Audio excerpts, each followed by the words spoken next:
오늘은 하나님의 사람 다윗 시리즈 9번째 내용입니다. 복수의 유혹에 대해서 함께 말씀을 상고합니다. 지금까지 사울 왕은 다윗을 없애려고 무척이나 노력했지만은 하나님께서 그의 손에 다윗을 붙이지 아니하므로 아무리 사울 왕이 다윗을 죽이려 해도 다윗의 생명은 안전했습니다. 오늘 여기 사무엘상 23장 14절 보면 다윗이 황무지 요새도 있었고 또 황무지 산골에도 유하였으므로 사울이 매일 찾되 하나님이 그를 그의 손에 어떻게 했다고요? 붙이지 아니하시니라. 붙이지 아니하니라. 그러니까 모든 것은 누구에게 있습니까? 하나님의 손에 있어요. 하나님이 붙여주지 아니하면 절대로 다윗이 죽지 않는다 이게. 그러므로 하나님이 지켜주는 사람을 누가 손을 댈 수 있겠습니까? 모든 건 하나님의 손에 있지요. 그래서 하나님만이 진정한 요새요 우리의 피난처가 됐습니다. 할렐루야. 그래서 다윗은 도망자의 삶을 살면서 느낀 것이 뭔가 하면 인간은 의지의 대상이 아니라 무슨 대상이라고요? 사랑의 대상이다. 사람은 사랑의 대상이지 의지의 대상은 아니다. 의지할 분은 오직 누구라고요? 하나님 한 분밖에 없다. 사람을 의지하지 않고 철저히 하나님만 바라보는 훈련을 하나님은 10년 이상 다윗에게 훈련시켰어요. 언제는 골리앗을 쳐부수었을 때에 이야 이건 나라의 영웅이다. 정말 네가 아니었으면 나라가 큰일 날 뻔했다 그러면서 그렇게 축혀 올리던 사람들이 이제는 자기를 죽이려고 원수가 돼가지고 왕에게 고자질하고 그랬다 이거예요. 그래서 여러분 사람이란 건 변하기를 잘하기 때문에 여러분 사람을 믿으면 발등 찍힙니다. 사람 의지하게 되면 실패합니다. 하나님만 의지하는 여러분이 되시길 바랍니다. 미국에서 사람 너무 의지하지 말고 그렇다고 돈 의지하지 말고 여러분 전능하신 하나님만 의지하십시오. 그래서 다윗은 도망자의 삶을 거의 10년 살면서 철저히 하나님 중심 하나님만 바라보는 이 하나님 중심의 신앙 훈련을 받았어요. 그래서 다윗은 시편 62편 1절 보면 이런 말씀이 있어요. 나의 영혼이 잠잠히 하나님만 무엇이요? 바람이요. 나의 구원이 그에게서 나는도다. 나의 영혼아 잠잠히 하나님만 바라라. 나의 소망이 저에게서 나는도다. 여러분 지난주 여러분에게 책 준 거 있죠? 항상 이거 가지고 다녀야 됩니다. 이거 구역 셀교회 때도 가지고 다니고 제자훈련 때도 가지고 다니고 항상 우리 교회 모임에는 가지고 다녀요. 우리 96장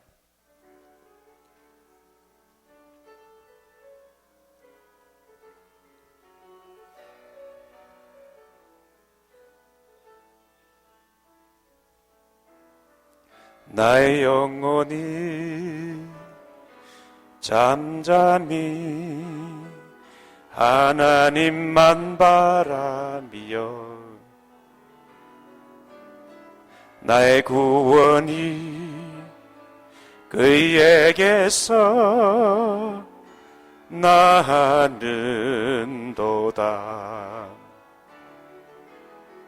나의 영혼아 잠잠히 하나님만 바라라. 나의 소망이 저에게서 나는도다. 오직 주만이 나의 반석 나의 구원이시니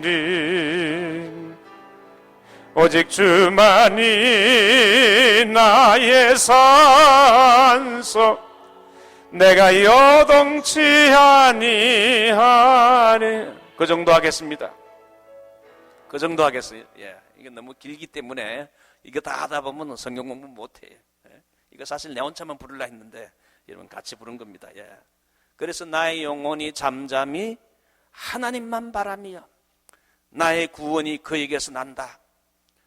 나의 영혼아 잠잠히 하나님만 바라라. 나의 소망이 저에게서 쫓아난다. 그래서 때로는 우리 인생에 시련이 오고 실패가 오고 배신을 당하고 인간에게 믿었던 사람에게 때로는 배신당하고 상처를 입는 이유가 뭡니까? 우리의 신뢰의 대상은 사람이 아니라 하나님이구나. 하나님 중심의 신앙 훈련을 시키기 위해서 철저히 하나님은 버림받게 하는 거예요. 자, 다윗이 그랬어요. 이스라엘과 왕에게 버림을 받았어요. 하나님만이 내 반석이요 피난처요 요새요 그분에게만이 나의 구원이 있구나. 그런데 의인 다윗도 아무 죄가 없이 너무 오랜 세월 동안 한두 달도 아니고 오랜 세월 동안 몇 년 동안 일이 쫓기고 숨고 고생하다 보니까 다윗도 얼마 후에는 너무 낙심이 돼서 지치게 됐어요.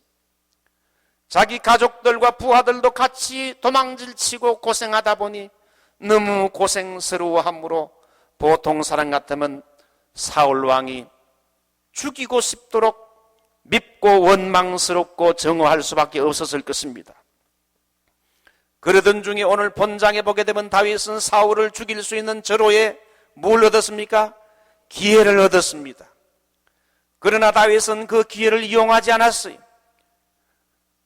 하나님께서 사울 왕을 당신 손에 붙였으므로 오늘이야말로 때가 왔습니다.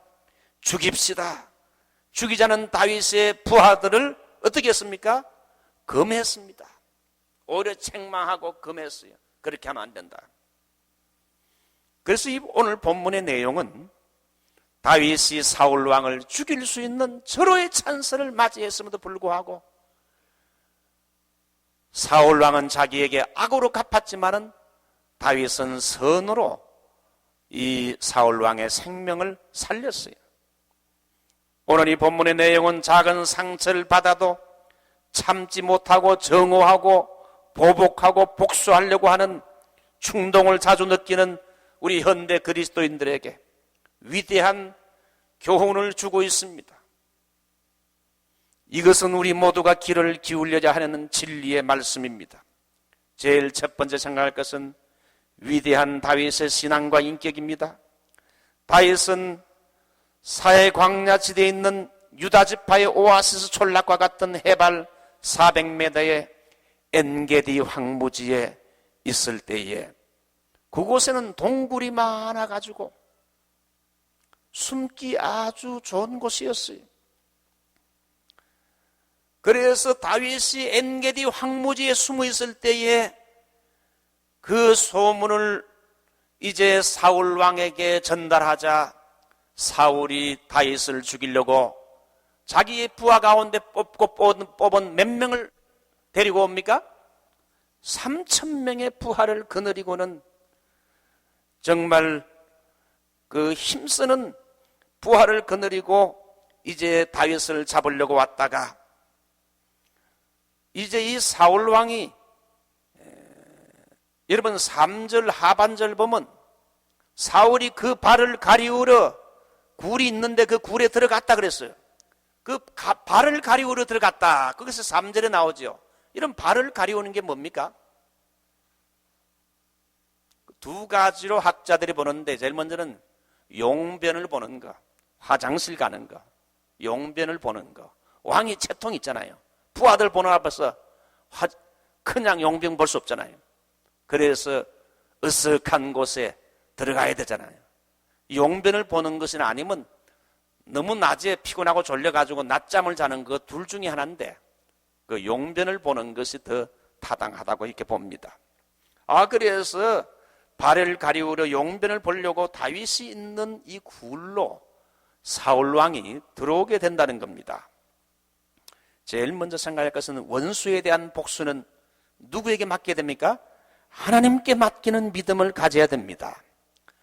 여러분 개인적으로 사람들의 삶은 만남의 삶이죠.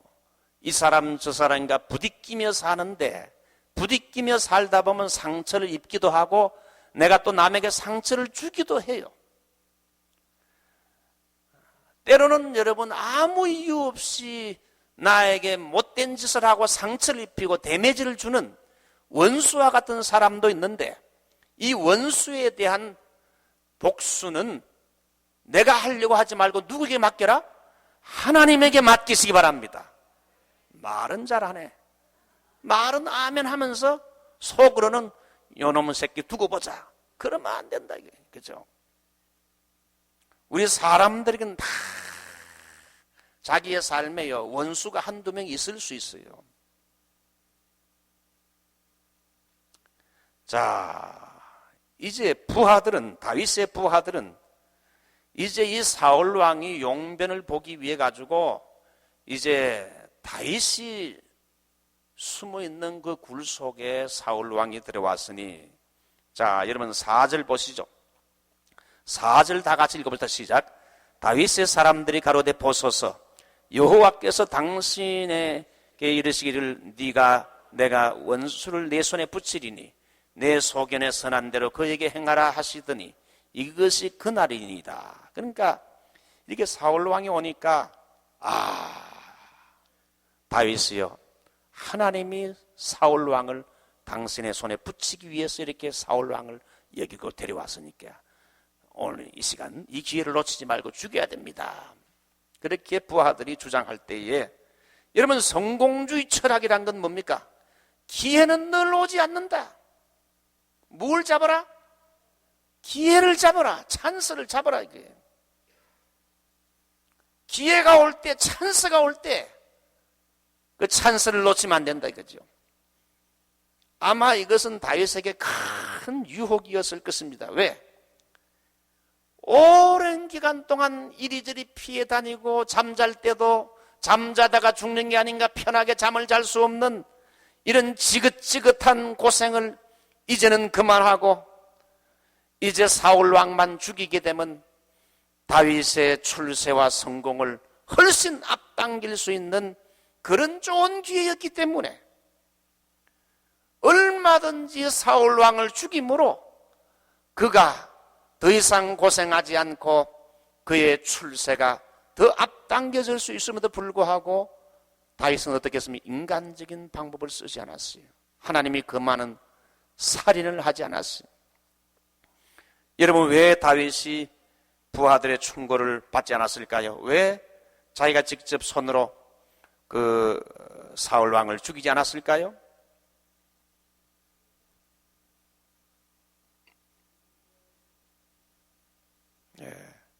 여러 가지 이유들이 있겠지만은 제가 물어보고 싶지만은 시간이 없기 때문에 다윗이 사울을 죽이지 않은 이유가 성경을 연구해 보니까 한 3가지가 있다고 저는 봅니다. 제일 첫 번째가 영적인 이유요. 6절에 나오는 것처럼 6절에 나오는 것처럼 사울이 하나님의 기름 부음 받은 사울 왕은 하나님이 기름 부어 세운 사람이기 때문에 기름 부음 받은 왕을 내 손으로 치는 것은 하나님이 어떻게 한다? 금하신다. 여러분 기름을 부었다는 건 그 당시에 왕이나 제사장, 선지자 수많은 사람 가운데 특별히 구별하여 선택해서 구별하여 세운 사람, 그를 통해서 하나님의 뜻을 이루고자 하는 사람이 기름 부음 받은 사람이거든요. 예수님이 바로 기름 부음 받은 자, 즉 그리스도란 뜻이죠.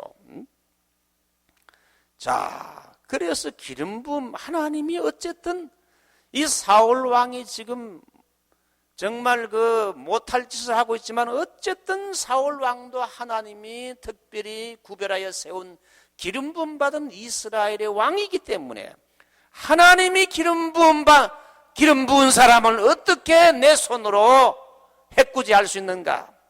그건 하나님이 기뻐하지 않는다. 하나님이 금하신다. 하나님이 기름 부음 받은 사람을, 여러분, 하나님의 기름 부음 받은 사람을 내 손으로 어떻게 처리하려고 하게 되면 하나님이 그 사람을 반드시 갚으신다. 그거 하나님이 기뻐하지 않는다는 걸 다윗은 알았어요. 사울은 신정왕국의 왕으로 기름 부음 받은 하나님의 대리자이므로 전적으로 이 사울 왕에 대한 건 하나님의 손에 처분권이 있다는 것을 알았기 때문에 하나님의 손을 대야지 내가 손을 대면 안 된다. 이것이 다윗의 신앙이요 생활의 원칙이죠. 하나님 중심의 신앙.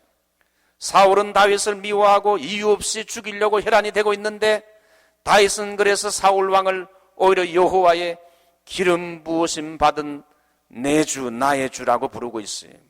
참 그 보면 다윗이 영적인 사람이죠. 어떤 문제가 일어나게 될 때, 사건을 해결할 때 영적으로 정확하게 그걸 보고 판단할 수 있는 인사이트 통찰력이 있어요. 하나님의 생각으로 모든 걸 판단할 수 있는 영적인 통찰력이 다윗에게 있었다. 아무리 이 사울 왕이 자기에게 해코지하고 못된 짓을 하지만 그래도 사울 왕은 하나님이 기름 부음 받은 종이기 때문에 내가 내 손으로 하는 것은 해치는 건 하나님이 금하신다. 기뻐하지 않는다. 두 번째, 다윗이 사울을 죽이지 않은 이유는 둘째는 나쁜 무엇이 세워질까 봐? 전통이. 어떻게 잘 알죠? 다윗이 자기 부하들이 보는 앞에서 사울 왕을 칼로 배를 찔러 죽이게 되면 어떻게 됩니까?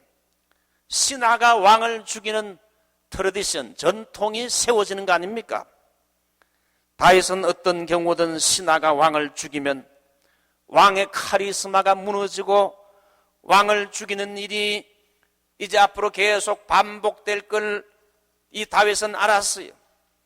다윗도 분명히 이제 사울 왕의 뒤를 이어 자기가 왕이 될 걸 알고 있었습니다.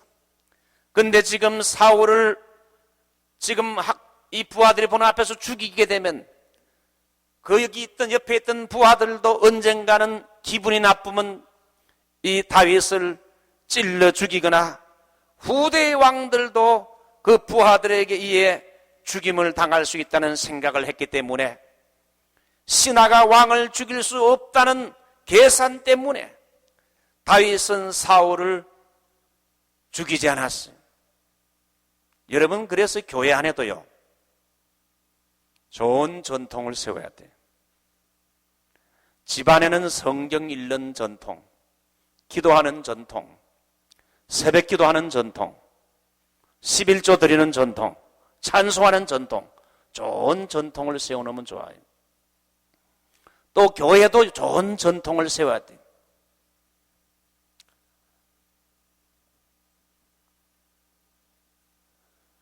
교회의 그 당회가 늘 평안하고 화목하고 장로님들이 목사님을 잘 순종하고 섬기는 이 은혜롭고 화목한 전통을 세워놓게 되면요, 그 다음에 이제 올라오는 사람들이 장로님이 되셔도 그거 하는 걸 잘 봤거든요. 그래가지고 그 전통을 따르는데 못된 전통이 세워가지고 목사를 해코지하고 대들고 그냥 싸우고 말이죠, 함부로 말하고 그런 전통이 있으면 아마 저렇게 해도 되는 모양이구나 그래가지고요 그거 똑같이 본받아요. 제가 그 서울에서 성도교회라고 한 1,500명 모이는 교회인데 거기는 보면 그 가운데 특별한 장로님들이 몇 분 계셨는데 그 장로님 몇 분이 보면은 그 전도사님이나 부목사님이 오면 목사님 하지 않고 자넨가 이러더라고. 야, 나 그 교회 가서 내가 깜짝 놀랐어요. 그 기도 시간인데 기도하면서 말이죠, 그 목사님을 뒤따 까는 거야. 우리 목사님이 이래가 되겠습니까? 나 이거 처음 부목사로 갔다가 깜짝 놀랐어요. 그렇게 하니까 이게 말이죠. 거기서 끝나는 게 아니고 그 다음에 올라오는 사람들이 그렇게 하면 안 되지 하면서도 자기 올라와서는 또 그렇게 하더라고. 전통을 잘 세워놓는 게 좋아요. 우리 교회는 사랑의 전통, 용서의 전통, 화목의 전통이 세워져야 될 줄 믿습니다. 예? 좋은 전통, 우리 나성서북의 전통이 뭐가 좋아요? 우리 이장로님, 우리 서북에는 어떤 전통이 좋습니까? 화목의 전통이에요. 화목의 전통. 예. 예. 김숙장 원사님 무슨 전통이 있어요? 순종의 전통, 정말 순종 잘하죠. 예. 또 이용봉 원사님 무슨 전통? 웃는 전통, 그죠? 예. 예. 조용히 말하지 않고 웃는 전통. 예. 그거 뭐 좋아요. 예. 저는 지금까지 목회를 하면서 그래도 이 조상의 기도 덕분인지, 물론 목회하면서 왜 어려움이 없겠어요. 그래도 쭉 돌아보면 하나님이 평탄한 목회를 하게 하셨어요. 목회를 하면서 뭐 고생을 안 한다 할 수 없지만 큰 고생하지 않고 그래도 하나님이 순탄하게 목회할 수 있도록 해주시고 다양한 사람들을 경험하게 했어요. 여러분, 목회가 어렵다는 것은 왜 그렇습니까? 목회 그 자체가 어렵지요. 왜 어렵습니까?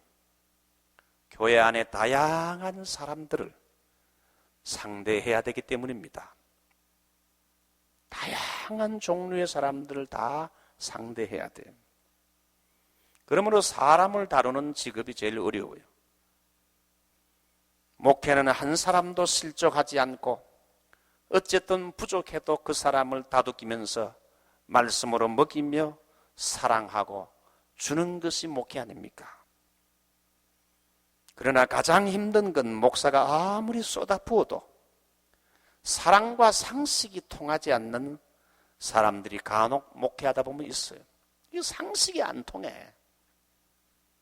이러한 힘든 사람들 그냥 쥐쳐버리고 그냥 무시해버리고 깔아뭉개버리고 그렇게 하지 않고 주님의 마음을 가지고 참고 또 참아주고 다루는 게 이게 참 목회의 Art of Pastoring Care, 목회 기술이거든요. 제가 목회하면서 하나 배운 원칙은 첫 번째, 목사는 철저히 하나님만 바라봐야지. 인간을 의지하게 되면 실패하게 된다. 두 번째, 아무리 목사를 힘들게 하는 사람도 그 사람을 미워하거나 저주해서는 안 된다. 세 번째, 인간관계가 복잡해질 때는 그 복잡한 문제는 내가 앞서 처리하려고 하지 말고 기도하며 하나님의 손에 맡기면 시간이 지나면서 해결된다는 거예요. 우리가 여러분 그 유혹받는 것 중에서 굉장히 강렬한 유혹은요, 인간이 직면하는 유혹 중에 가장 강렬한 유혹은 이 복수라는 거예요. 복수. 내게 데미지를 입힌, 내게 손해와 상처를 준 만큼 내가 갚아주겠다는 거예요. 네 떡이 하나면 내 떡이 하나다. 두고 보자. 반드시 내가 갚아주겠다. 상처받은 것이 크면 클수록, 내면이 허약하면 허약할수록 그야말로 참을 수 없는 것이 복수의 유혹인데, 복수라고 하면 꼭 싸워서 갚아주는 것만을 의미하지 않죠. 나를 외면한 것에 대한 미움과 시기와 정오와 질투의 마음을 가지는 것 자체가 이게 복수예요. 목회하다 보면 성도들 안에 여러분 상처들이 많이 있어요. 남편에 대한 상처,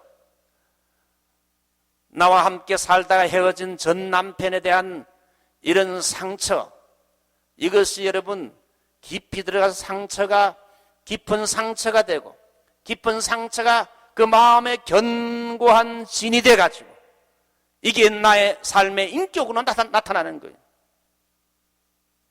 그래서 특별한 거 아닌데 갑자기 막 심하게 화를 낸다든지 이상한 행동 표현을 하는 사람은 그 사람이 나빠서가 아니고 그 사람이 받은 상처가 그 사람에게서 나타나는 거예요. 상처를 믿음으로 잘 해결해야 되는데 이 상처를 믿음으로 잘 해결하지 못하고 안으로 깊이 가지게 되면 그 상처가 뭐로 변합니까? 우울증으로 변해요. 상처가 밖으로 튀어나오게 되면 어떻게 됩니까? 분노로 나와요. 분노. 화를 쉽게 잘 내는 사람, 이 사람은 사람 자체가 나빠서보다 그 마음 속에 상처가 있어 그래요. 인간관계에서 모든 상처, 분노 이런 것들을 용서하고 툭툭 털어버리고 믿음으로 순화시키고 일어나야 되는데 그렇지 못할 때 이 사울 왕도 보면 다윗을 볼 때 열등의식을 가지고 있었어요. 여러분 우월의식과 열등의식은요 종이 한 장 차이에요. 우월의식을 가진 사람과 열등의식은 비슷한 종류입니다. 여러분 그 inferior complex, 그 열등의식. 사울 왕은 다윗이 만만이고 자기는 천천히라 그럴 때 팍 기분이 상하면서 내가 왕인데 그러면 저 다윗 놈이 내 왕자를 뺏겠구나. 그 열등의식을 가진 거 아니에요. 여러분 요나단 이미 공부를 했지만 요나단은 사실 그 다윗이 인기가 올라갈 때 제일 다윗을 견제해야 할 사람이 그 아들 사울왕 요나단 아닙니까? 요나단이 다윗의 뒤를 이어 사울왕의 뒤를 이어 왕이 된 사람인데 근데 요나단이 참 귀한 건 다윗을 자기 생명처럼 사랑하고 요나단이 다윗에 향한 우정은 여인의 사랑보다 성하도다. 할렐루야. 이런 사랑과 우정을 여러분이 가지시기를 주 이름으로 축원합니다. 자, 세 번째, 순수하고 깨끗한 양심을 지녔어요. 두 번째네요. 그래서 다윗은 사울왕의 옷자락을 뱄어요. 칼로 그냥 배를 찌를 수도 있었는데 옷자락을 조금 벤 걸 가지고 마음에 깊이 죄책을 느꼈어요. 그는 그만큼 하나님이 두렵고 양심이 맑아서 작은 죄를 용납지 아니했어요. 이 얼마나 부드러운 영성과 민감한 양심을 가지고 있었습니까? 우리가 하나님과 올바른 관계를 맺고 성령 안에서 살 때 이런 삶의 변화가 우리에게 들어와요. 성령 충만하게 되면 말이죠. 조그만 죄를 지었는데 사실 죄 아닌 것 같은데도 이게 막 견딜 수 없는 거예요. 그만큼 영적으로 민감해져요. 근데 이 영적으로 어두워지게 되면요, 큰 죄를 짓고도 양심이 화인 맞아가지고 덤덤해요. 그래서 우리가 참 신앙생활 잘해서 성령 충만하게 되면요, 하나님과 깊은 교제 속에 들어가게 되면 조그만 사람과의 관계 속에 여러분 어떤 갈등도요, 내가 가서 먼저 푼다 이거예요. 자, 두 번째, 원수도 굴복시키는 다윗의 행동. 제일 먼저는 최고의 뭡니까?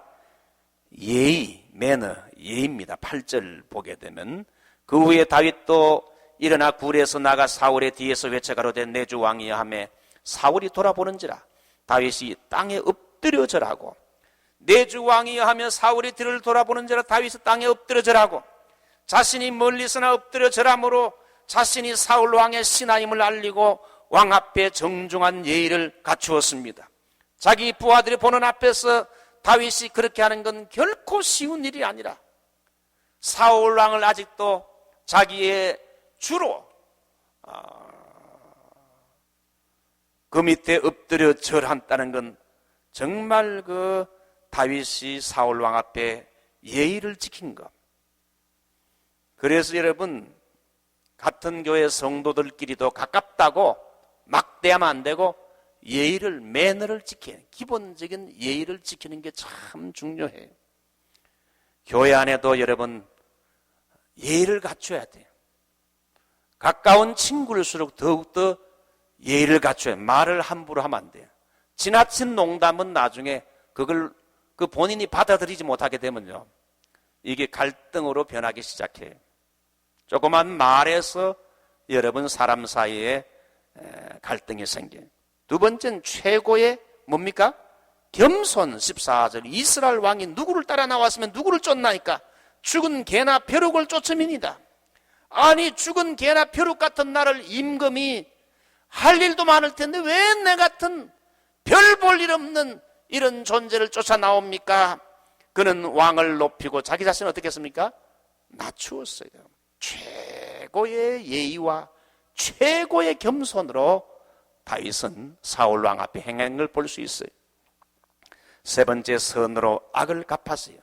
17절로 18절 보게 되면 네가 나를 선대한 것을 오늘 나타내었나니 여호와께서 나를 네 손에 붙이셨으나 네가 나를 죽이지 아니했도다.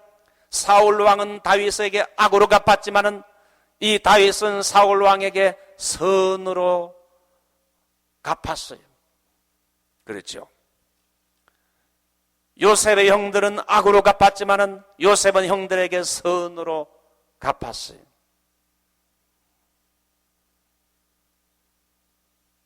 자, 마지막입니다. 다윗이 주는 교훈, 아주 중요한 교훈이죠. 여러분, 사무엘상 보면 다윗이 사울 왕을 죽일 수 있는 결정적인 기회가 두 번이나 있었습니다. 사무엘상, 오늘 여기 24장, 그리고 26장에 또 한 번 더 나와요. 여기 보면 사울 왕에게 복수하지 않는 실제적인 원칙이 몇 가지 나오는데, 제일 첫 번째, 그는 어떤 상황에서도 무슨 중심? 하나님 중심으로 생각했어요. 주변 사람들이 사울을 죽이는 것이 하나님이 주신 기회라고 충고했으나 그는 부하들의 말만 듣고 섣불리 행동하지 않았습니다. 하나님 이 문제에 대해서 어떻게 생각하시는지요? 그는 물어봤을 줄 압니다. 그는 어떤 상황 속에서도 하나님께 판단을 맡겼어요. 여호와께서는 나와 왕 사이를 판단하사 하나님의 판단을 항상 하나님이 어떻게 판단하실까? 그걸 여러분 생각했어요. 어떤 사람들이 어떻게 생각할까? 그거 하지 말고 하나님이 어떻게 보실까? 하나님이 어떻게 판단할까? 그걸 우리 그리스도인들은 다윗처럼요. 하나님의 판단이 이걸 항상 하나님의 판단을 생각해야 돼. 두 번째는 다윗은 끝까지 자기 뭘 지켰습니까? 위치를 고수했어요. 다윗은 앞으로 자기가 왕이 될 걸 알았어요. 그러나 현재 위치는 결코 자기 자신이 왕이 아니라 신하임을 알고 있었어요. 그는 자기의 자리를 지킨 겁니다. 여러분, 사람들은 다 자기 자리가 있습니다. 위치가 있어요. 성경 전체를 보면 하나님의 미워하시는 것 중에 하나가 교만하여 자기 위치를 어떻게 해요? 지키지 않는 것입니다. 그 미스프린트입니다. 지키지 않는 것. 하나님이 미워하는 것 중에 하나가 자기 위치를 지키지 않는 것. 천사가 여러분 자기 위치를 지키지 않자 마귀로 변했잖아요. 사탄은 자기 위치를 지키지 않으므로 그렇게 됐어요. 오늘날 교회와 가정에서 일어나는 비극 중에 많은 게 뭡니까? 자기의 자리를 지키지 않았기 때문에 그래요. 목사는 목사의 자리를 지켜야 되고, 장로님들은 장로님의 자리를 지키고, 권사님들은 권사님의 자리를 지켜서 교회를 위해 기도하고 봉사하고 섬겨야 된다. 오늘날 가정에서 일어나는 비극이 왜 그렇습니까? 아버지가 아버지의 자리를 지키지 않고, 남편이 남편으로서의 신실한 자리를 지키지 않고, 아내가 어머니가 그 자리를 바로 지키지 않았기 때문에, 탈선했기 때문에 결국은 여러분 가정에 어려움이 생겼습니다. 자, 마지막으로 다윗은 하나님의 뭘요? 때를 기다릴 줄 아는 사람이었어요. 참 여러분 이게 아름다워요. 그는 자기 자신의 힘으로 하나님의 때를 단축시키려고 하지 않았어요. 그는 때를 기다려. In his time 주님이 나를 왕으로 불러주셨고, 왕으로 나를 삼길 원한다면, 내가 하나님과 올바른 관계를 맺고 주님 앞에 올바로 살게 되면 어느 때인가 분명히 주님의 방법으로 주님의 때에 나에게 기회를 주실 걸 믿고 기다렸어요. In his time. 이 기다림, 하나님의 때를 믿고 기다리며 기다리는 거, 이게 믿음 아니에요. 그는 결코 서두르지 않았습니다. 하루라도 빨리 왕이 되고 고통스러운 정치 망명을 끝내기 위해 인간적인 수단과 방법을 쓰지 않았다는 거예요. 하나님이 허락하시는 때를 인내하면서 기다렸다는 거예요. 이 신앙적인 삶의 태도, 우리 시편 37편 7절 한번 읽어보죠. 마지막으로 시편 37편 7절.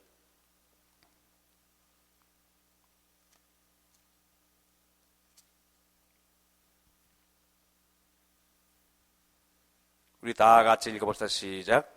여호와 앞에 잠잠하고 참아 기다리라. 자기 길이 형통하며 악한 꾀를 이루는 자를 인하여 불평하여 말지니라. 지어다. 여호와 앞에 잠잠하고 참고 기다리는 것, 억울해도 불평하지 않고 참는 것, 너무 하나님의 때가 늦어지는 것처럼 보여도, 기도 응답이 늦어져도 참고 기다리는 것, 하나님의 때까지 참는 것, 이게 바로 믿음이다. 오늘 다윗의 신앙과 인격은 참으로 우리가 본받을 만한 위대한 교훈을 줍니다. 우리 아까 불렀던 찬송, 나의 영혼이 잠잠히 하나님만 바라며 나의 구원이 그에게서 나는도다. 우리 96장